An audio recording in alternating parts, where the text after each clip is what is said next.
The signs of al-Rafʿ, they are ḍammah, which we said that this is هي العلامة الأصلية. It is the original sign, the main sign of al-Rafʿ. لكن هناك العلامات الأخرى which are not the الأصلية. These are also known as العلامات الفرعية, the signs which take the position of the Dhamma. No language can take the place of the Arabic language. Allah has blessed it on its own. That's why you will find that majority of the times it only translates itself.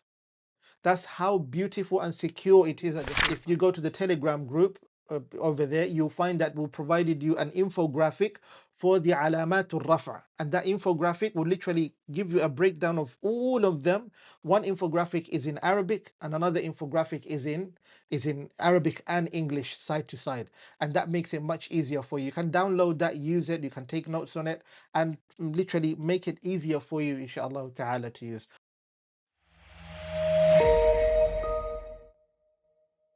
بسم الله الرحمن الرحيم الحمد لله رب العالمين وصلى الله وسلم وبارك على خاتم الأنبياء والمرسلين وعلى آله وصحبه والتابعين ومن تبعهم بإحسان إلى يوم الدين أما بعد.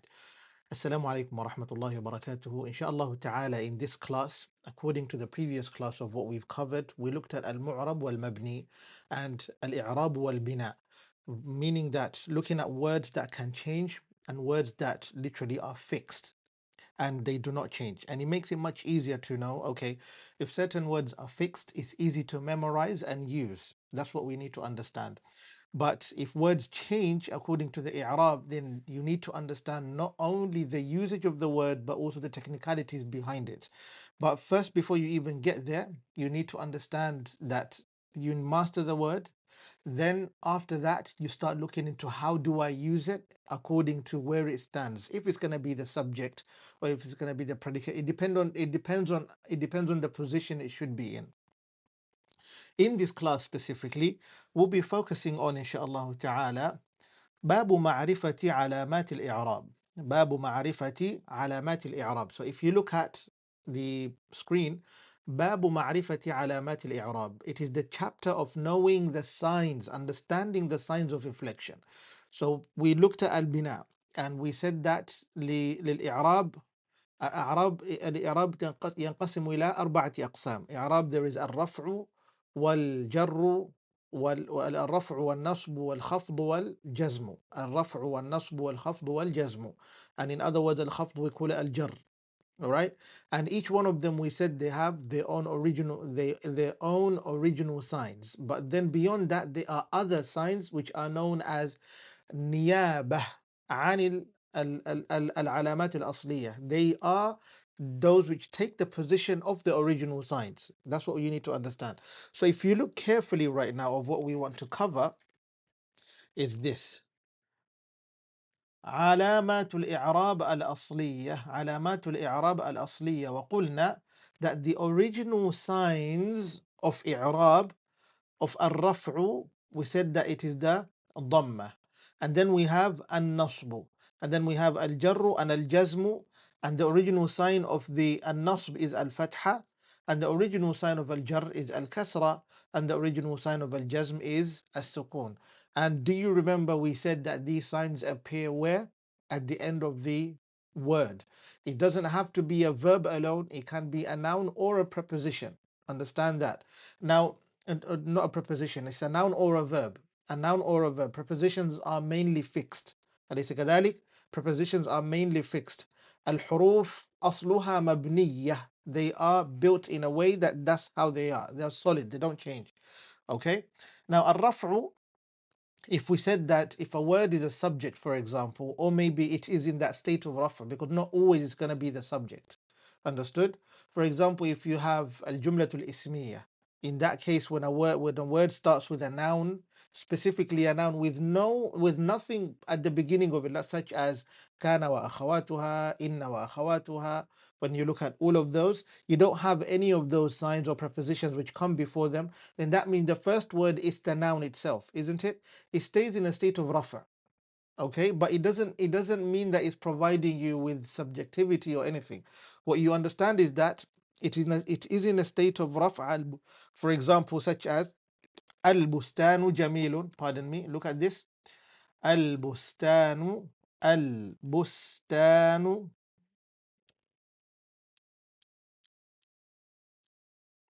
جميل.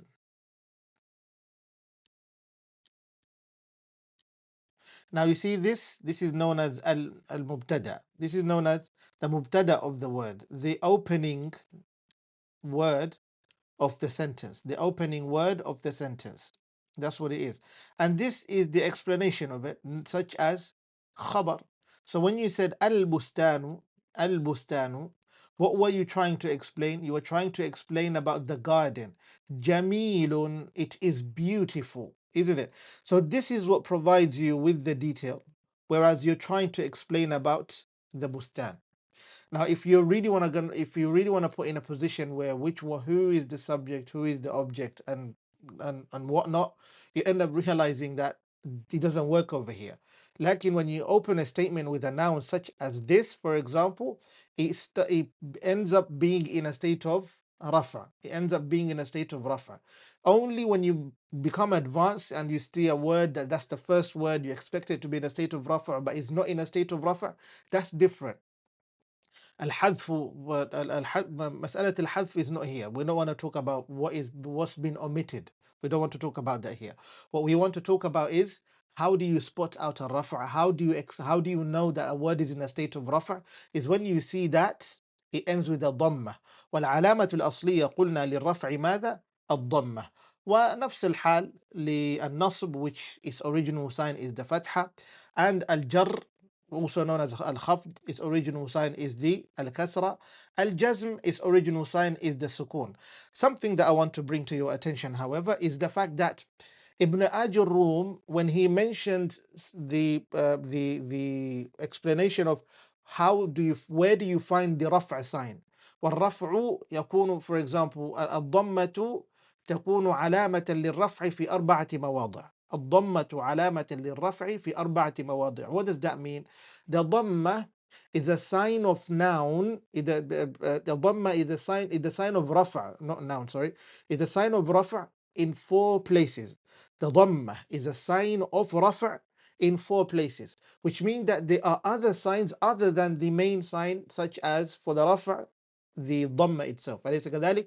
And he mentions to you the 4 places. These 4 places mentioned, they are not particular places such as towns or cities. لا. They are words. 4 types of words. These type of words, basically he gives you the qaida and you use that to know, okay, there are words that fall into this category. These words are known as to be, let's say, single form words, such as Muhammad, such as Ali, such as baytun, house, such as kub, a cup, such as mil'aqah, spoon. Those are words, isn't it? When you pay attention to that, those are single form words. So he tells you al-ismul mufrad. I'm giving you an example. I'm going to come to elaborate it so you can understand. Like when you look at the shuruhat literally take these mawadi', which are the places where you find the dhamma, they start breaking them down, for example. So there's the dhamma, there's the waw, and all of that. But what we're going to do in this class, we're not going to break those down. Those are going to be specific for other classes when we start getting into the groove of understanding grammar in itself. What you need to understand right now is that where would you find the signs? For example, when you're reading, where would you find them? How do these signs work? مثلا, for example, أليس كذلك? How do you differentiate between a noun and a verb according to the signs and what you are provided by and beyond? Lakin, to look into, okay, the technicality of, let's say, jam'u mudhakkarin salim, it should be in this state, the shurut. For example, when it comes to the shurut of al-asma'ul khamsa, you want to look at those shurut, that's going to be a little bit more technical, and you would only find that in the shuruhat. If you look at tuhfatul saniyya, you look at tanqihul azhariyya, you look at sharhul kafrawi, for example, like those, you find those in the shuruhat. But you don't want to get into that if you're just a beginner student that wants to just understand and literally dip your feet into grammar, such as what we are doing right now, bi'idhnillah al-kareem. So what we are going to do is mention these mawadi', just make them clear and give some sort of explanation so that you can know how to expect how to expect what to expect when you are reading مثلا, and we'll try to provide examples here and there so that you can have clarification. Once that settles in your mind and it's easy for you now to understand, that's when you go to the next step now in understanding, okay, how do they work? Okay, what type of words are they? How should I expect them? How do I break them down? How do I use them, inshallah ta'ala? So let's look at the main sign, the signs of al-raf'a only first. For today's class, the signs of al-raf'a only. Because in the next class, we're going to look at the signs of al-nasb, and then we will look at the signs of al-jar if we can combine them together. Then we're going to look at the signs of al-jazm. For example, in that case, we'll see how we can combine these together because they're one topic in general, but they're very long, very very long. You cannot just you cannot just put them into one class. Otherwise, it's going to be nearly a 2-hour class. And I'll tell you this: this is the heart of grammar. When it comes to Al-Ajrumiyyah, مثلا, for example, in this case, or grammar in itself, this is the heart of it. You need to understand this. So just understand the sathi level, and then we can go deeper as we move along, inshallah ta'ala. So look carefully. الرفع, we said that علامات الرفع. Now the signs of الرفع, they are الضمة, which we said that this is هي العلامة الأصلية. It is the original sign, the main sign of الرفع. لكن هناك العلامات الأخرى which are not the الأصلية. These are also known as العلامات الفرعية, the signs which take the position of the ضمة, because the ضمة cannot cover that place. So the ضمة instead it's literally covered with these three, and they are al-alifu, al-waw, wan-noon. Al-alif, wal-waw, wan-noon.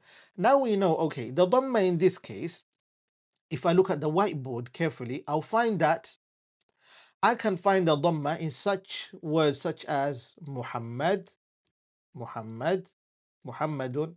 If I have a word such as Mumtaz, I'm just thinking of words right now.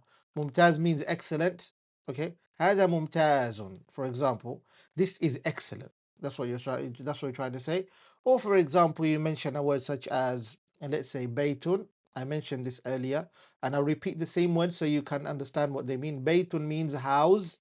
Okay. And while you're taking notes, my advice is, while you're taking notes, as I'm saying it, you know how to write in English because this is provided to you in English. So what you should do is write the word in Arabic. You can pause the class and then write the meaning of it in English. Understood?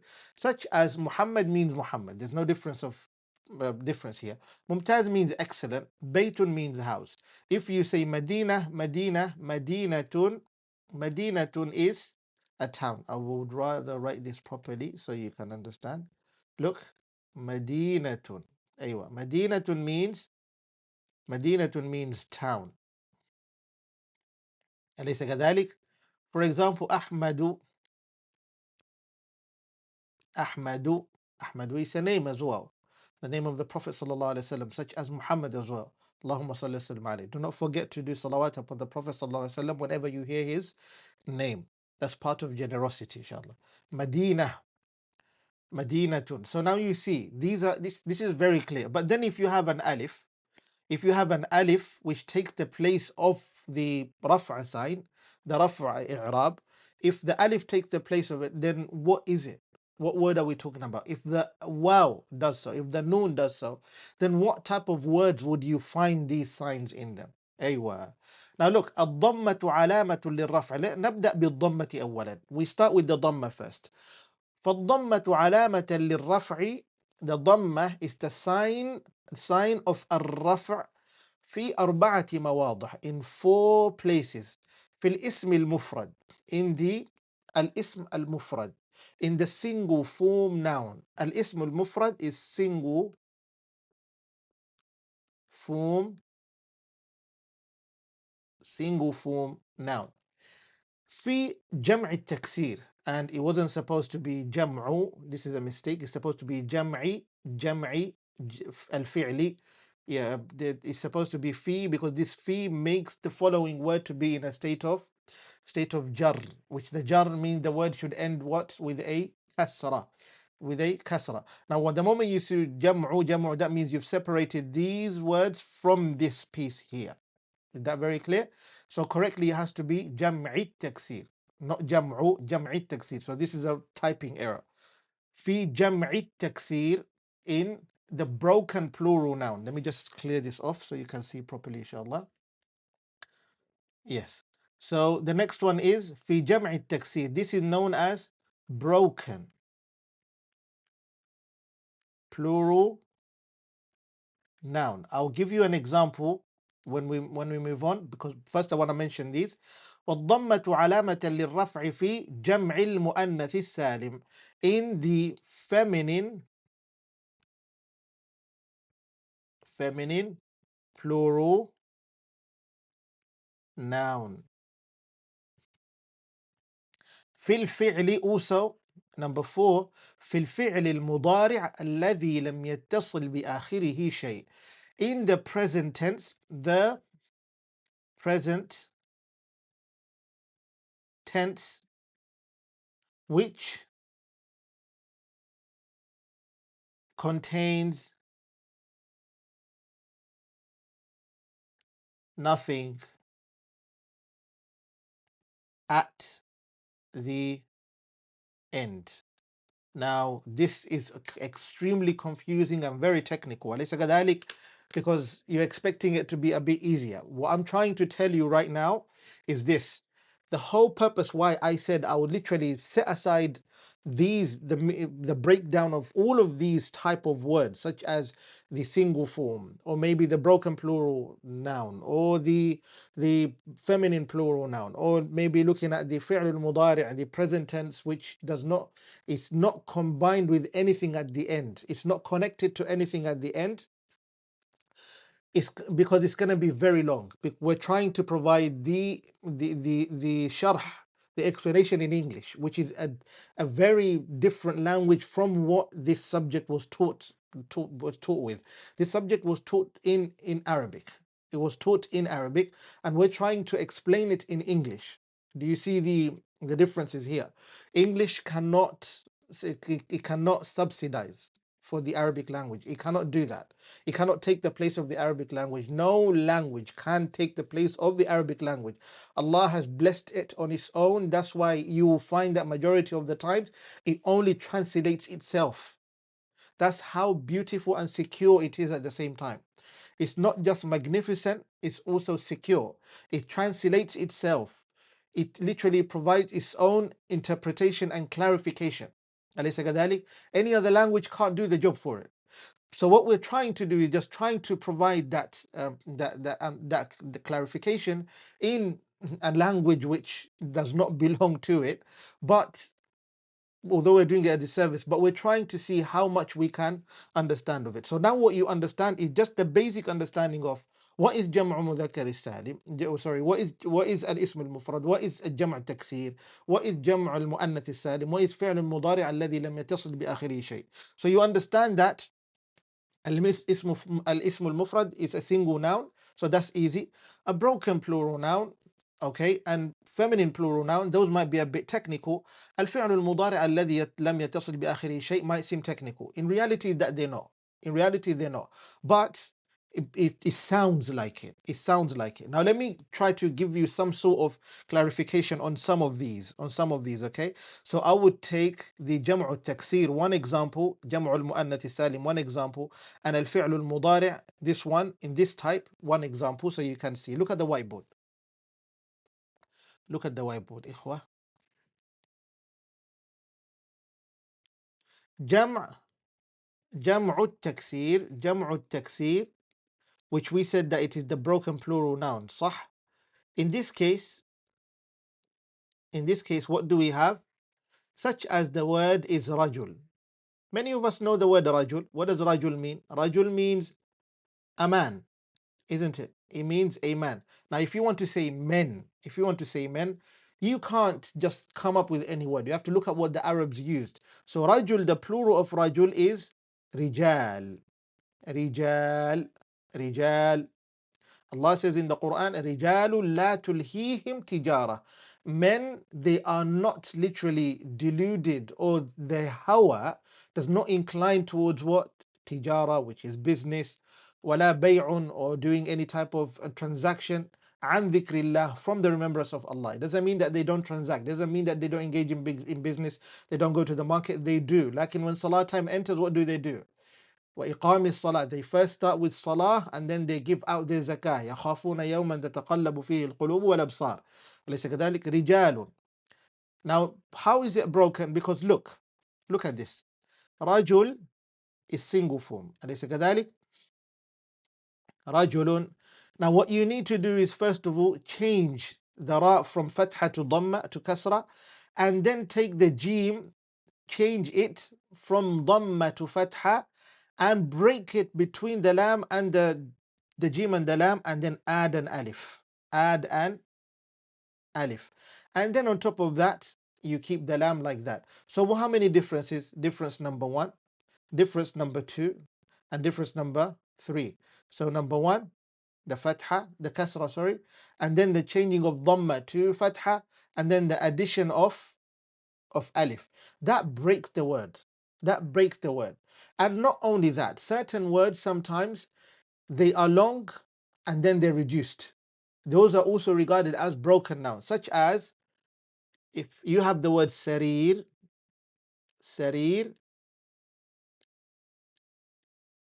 okay, sarir like this. This is known as التغيير مع النقص. التغيير والنقص. What is that? There's a change and at the same time there's what? Omission. The reduction of letters in the word. Sarir means bed. Okay? It could mean your mattress. Sarir. Now when you want to say the plural of mattresses, you say surur. Surur. فيها سرر مرفوعة. سرر مرفوعة. In Jannah, Allah mentions فيها سرر مرفوعة وأكواب موضوعة. Now look at this. First change. Sin has a ضمة instead. And the ra which follows the sin has a ضمة instead of the kasra. And then the ya is gone, omitted. And then you have run, which remains the same as it is. So this is the jam'u taksir, and this does not even scratch the surface. I'm just trying to provide you with the bare bones for you to understand what is a broken plural noun like.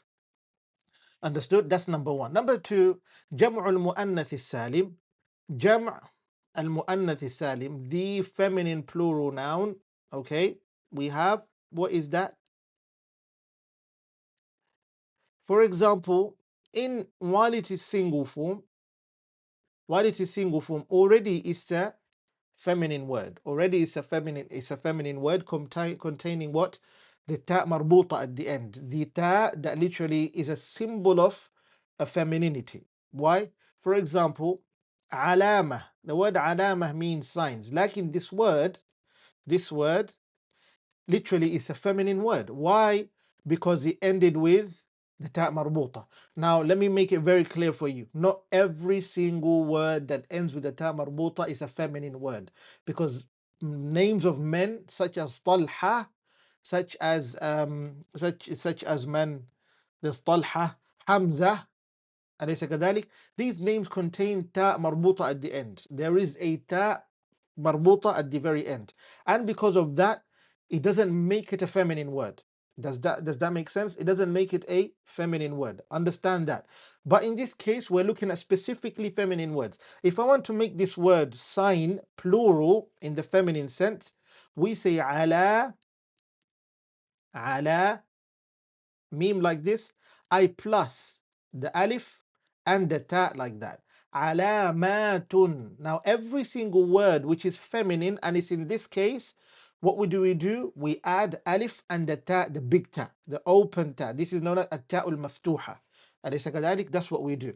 But not every word that is looking like this alama, for example, you can say like this. Certain words do accept a change, which brings it back to the jam'u taksir, and that seems a bit technical right now. I don't want to get into it. I just mentioned it to you so you can understand. Majority of the words that you will stumble on, if they are like this alama, what do you have? Alamatun, Fatima, one Fatima, Fatimatun. You can have it like that. Your plural of Fatimas. Perhaps in one family there's 10 Fatimas. In my case, there's so many Fatimas, by the way. MashaAllah. So what do you find? That's the جمع المؤنث السالم. What about the فعل المضارع? What about the فعل المضارع? The الفعل المضارع الذي لم يتصل بآخره شيء. The فعل المضارع which at the end of it, it is not connected with anything. When we say it's not connected with anything, what do we mean? Look at this. We mean in this case, such as يذهب. I keep on using this same one. يذهب. Okay? يذهب means he is going. أليس كذلك? If you combine this with, let's say, I will use instead, I will use the word, يضرب. يضرب. يضرب. What does يضرب mean? يضرب means to strike. He strikes. Okay, he hits. If you want to say he is hitting you, you would say what? يضربك.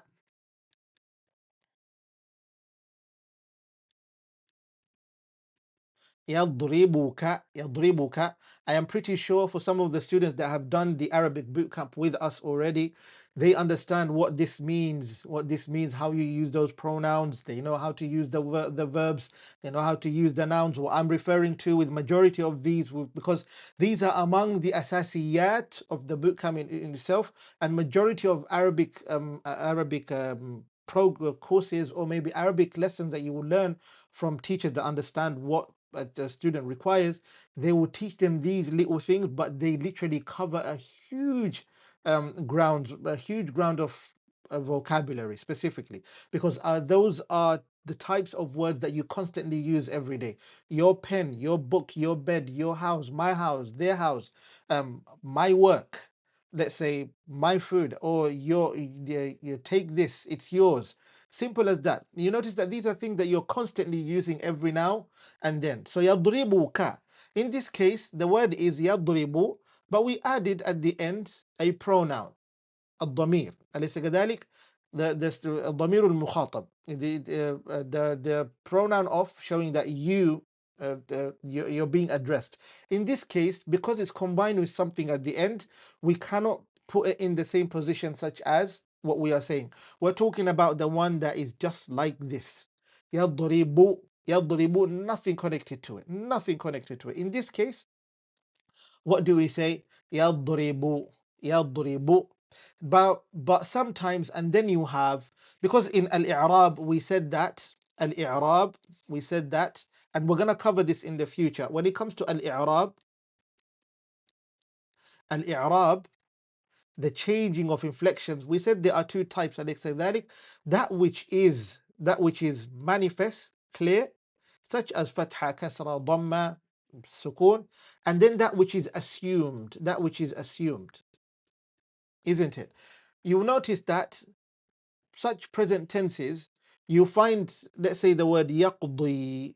يقضي. What does يقضي mean? يقضي means he makes a judgment. Okay, he judges. For example, يقضي.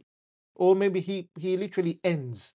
He ends. There's a joke that the Arabs use, especially Egyptians. So a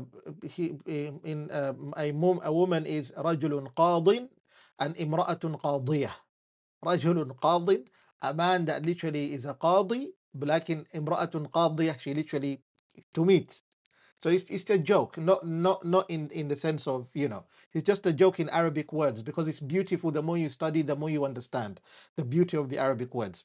Now, what do you notice? يقضي. يقضي, basically, or he ends something, or maybe he's judging on something. But then over here, there's no clear sign of a dhamma, such as يقضي. يقضي. So what do? We assume the dhamma at the end. And we're not going to do this now. Inshallah, we're going to do it in another class and just break those down bi'idhnillah al-kareem. So that takes us to the end of the alama, الضمة علامة للرفع. الضمة علامة للرفع في 4 مواضع. وقلنا الاسم المفرد، جمع التكسير، جمع المؤنث السالم، الفعل المضارع الذي لم يتصل بآخره شيء. Now when it comes to the next sign, we said that instead of looking at the alif, we're going to look at the waw. Al-waw now. Al-waw. Now the waw being the sign of Rafʿ. علامة للرفع في. Now you notice that this was a typo up here. Jam'u. You see over here is jam'i and al-asma'i, because that's the correct way. This fi causes the noun which comes after it to be in a state of jar. We did this at the very beginning. From alamatul ism, the signs of the noun. Remember we said that وحروف الخفض, whenever there is a حرف خفض before it, then it makes the noun to be in a state of jar. أليس كذلك? And we use the example of the first ayah of Surah Al-Isra. سبحان الذي أسرى بعبده ليلا من المسجد الحرام إلى المسجد الأقصى مثلا. So في جمع المذكر السالم. جمع المذكر السالم is similar to that of the feminine one, the feminine plural, like in this one is the masculine plural. So there's a difference, slight difference, which you'll see. For the feminine plural, we said that you add alif and ta at the end, such as you can see over here on the whiteboard. You add alif and ta at the end. أليس كذلك? You can see that with this over here. For the masculine plural, what you have is such as muslimun. Muslimun. What do you add? If you want to make it plural, you add waw and noon. Waw and noon in this case. So it becomes muslimuna. Muslimuna. Muslimuna. Okay, muslimuna. What does it become? It becomes muslimuna in this case. Muslimuna. Aywa. That's number one. Then that's how you should expect them. Lakin there's other explanation, there's more explanation into this which I don't want to get into, but just take it as simple as it is. So if you have Muhammadun, and you want to say 3 Muhammads came, all you have to do is add waw and noon. جاء المحمدون. The Muhammads came. 3 Muhammads onwards. Understood? From 3 onward, that's plural. In Arabic, 2 is not plural yet. That's dual. That's 2. That's 2. Understood? Muhammaduna, such as that. And then the next one that you find is this waw is alamatul lirraf'i. It is the sign of a noun for al-asma al-khamsah, the 5 specific or particular nouns. The 5 particular nouns. I did not mention them here, but I'm going to give them to you. They are known as Abu, Akhu,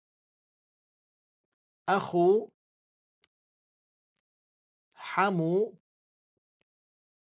Fu, Dhu, and Dhu as well. But in the text is written as Dhu Malin. It's written as Dhu Malin. I don't want to get into that right now. Abu, Akhu, Hamu, Fu, Dhu. Now, if the waw at the end is the sign of the Rafʿ in this case, and also for the Jam' al-Mudhakkar al-Salim, how do we understand them properly? How do we get into them properly and literally understand the depth of it? لذلك, because if we carry on breaking these down, rather than having a half an hour class, you're gonna have a class so long, nearly an hour class just explaining the signs of the Rafʿ, and then you wouldn't come to the end of you basically you find it a bit overwhelming. So what we want to do is, because every single week these classes are uploaded twice, what you should do is right now go through what you've already learnt, master that, and then in the next class we're going to finish off the signs of the Rafʿ, and then we're going to look into the signs of the Nasb. And inshallah ta'ala, we'll do our best to cover as much as we could. And perhaps we might not finish the signs of the Nasb.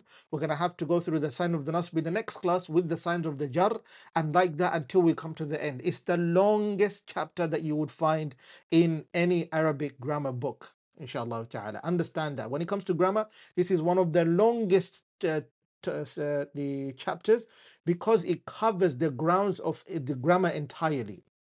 It covers the grounds of grammar entirely. And then as we move along, when we finish this, rather than getting into the book further, we're going to do some sort of explanation on certain things, such as when you have i'rab, we said that there are 2 types, that which the sign is clear and that which the sign you just assume. So we do some drills over there. We makes it much easier, inshallah ta'ala. What I would want you to do is, literally, if you go to the Telegram group, over there, you'll find that we've provided you an infographic for the علامات الرفع, and that infographic will literally give you a breakdown of all of them. One infographic is in Arabic and another infographic is in Arabic and English side to side, and that makes it much easier for you. You can download that, use it, you can take notes on it, and literally make it easier for you, inshallah ta'ala, to use. Hopefully you're benefiting with these classes. Do share with others, do subscribe بإذن الله الكريم. وصلى الله وسلم وبارك على نبينا محمد وعلى آله وصحبه أجمعين.